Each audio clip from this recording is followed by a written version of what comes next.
महाभारत के भीषण युद्ध में दुर्योधन, दुशासन, कर्ण और जयद्रथ जैसे महाधनुर्धर धनुर्धरों ने असहाय अवस्था में अर्जुन के पुत्र को चक्रव्यूह में फंसाकर मार डाला, जिससे पांचों पांडव व्याकुल होकर जोर जोर से विलाप करने लगे।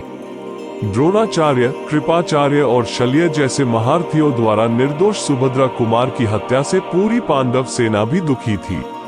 जब पांडवों के शिविर में सभी लोग इस संकट की घड़ी में विलाप कर रहे थे, उसी समय महान तपस्वी वेदव्यास जी वहां आए।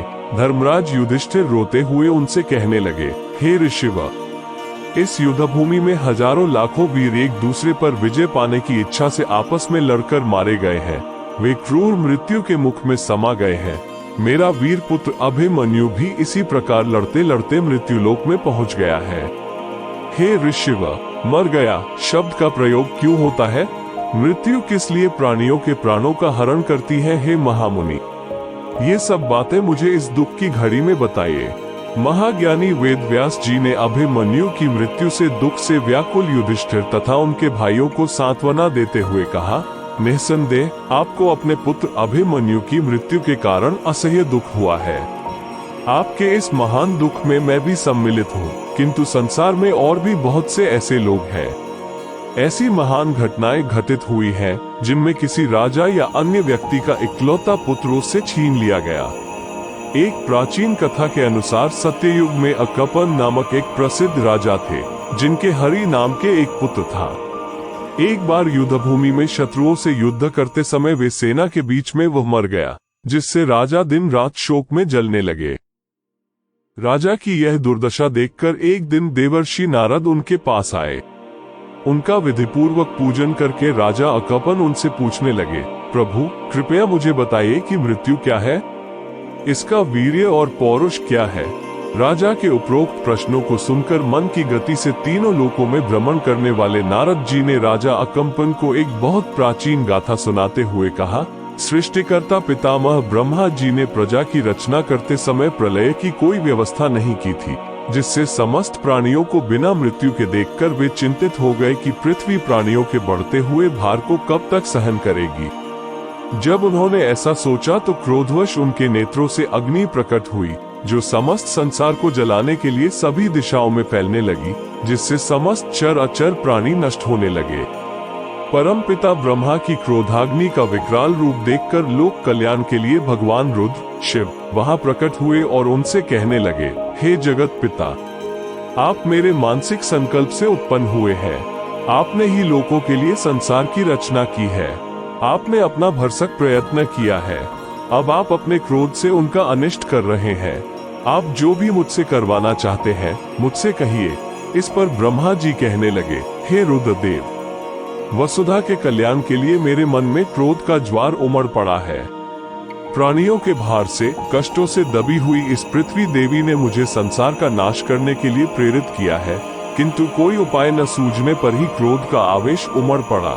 भगवान शिव ने ब्रह्मा जी से प्रार्थना की कि वे समस्त प्राणी जगत के कल्याण के लिए अपना क्रोध शांत करें, जिससे प्राणी जगत के प्राणियों का कल्याण हो सके।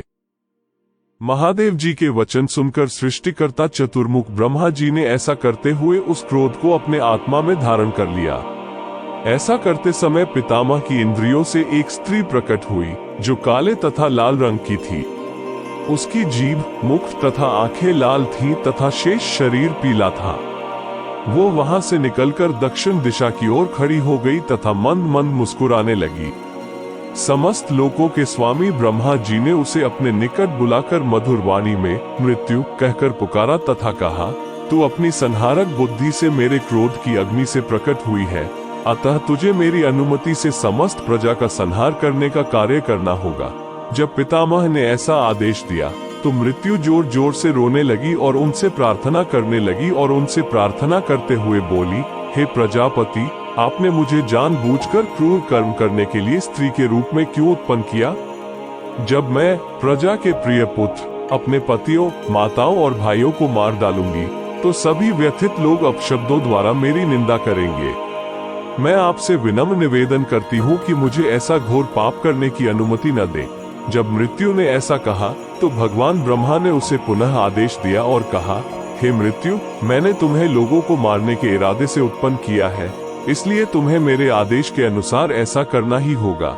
चतुर्मुखी ब्रह्मा जी से ऐसी आज्ञा पाकर भी प्रजा के संहार के विषय में कोई प्रतिज्ञा लिए बिना ही मृत्यु वहां से चली गई और धेनुकाश्रम में जाकर घोर तपस्या करने लगी। उसकी दीर्घ तपस्या से प्रसन्न होकर लोकों के रचयिता भगवान ब्रह्मा पुनः उसके समक्ष प्रकट हुए और वर मांगने को कहा। मृत्यु अत्यंत दीनतापूर्वक उससे कहने लगी, हे भगवान, मैं आपसे यह वर मांगती हूँ कि मुझे रोती बिलखती हुई और स्वस्थ प्रजा को न मारना पड़े।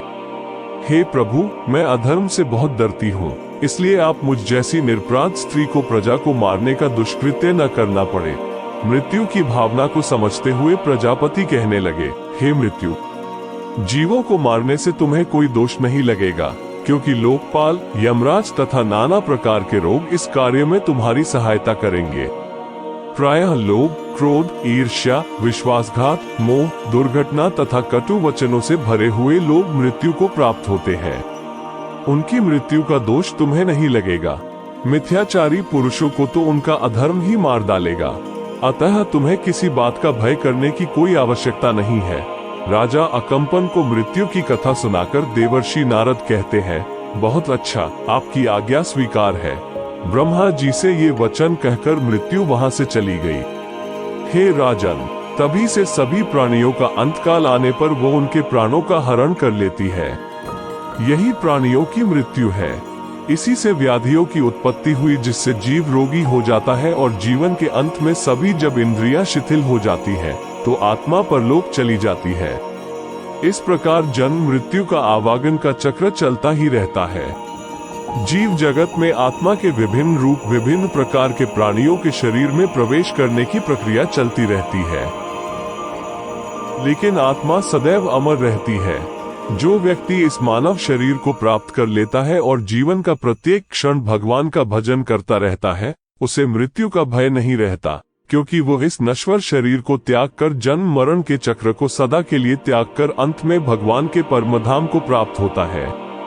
इसलिए हे बुद्धिमान सम्राट, आपको अपने पुत्र के मारे जाने का शोक त्याग देना चाहिए, क्योंकि सभी जीव अपने कर्मों का फल भोग करने के उपरांत ही मृत्युलोक को प्राप्त होते हैं।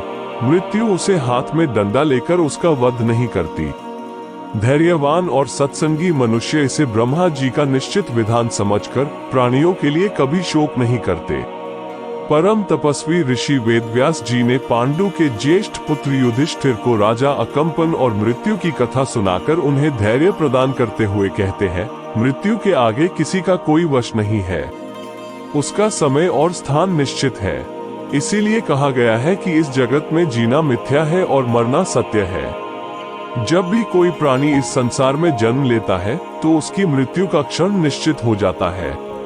पूर्व जन्म में महान धनुर्धर अभिमन्यु चंद्रमा का पुत्र था।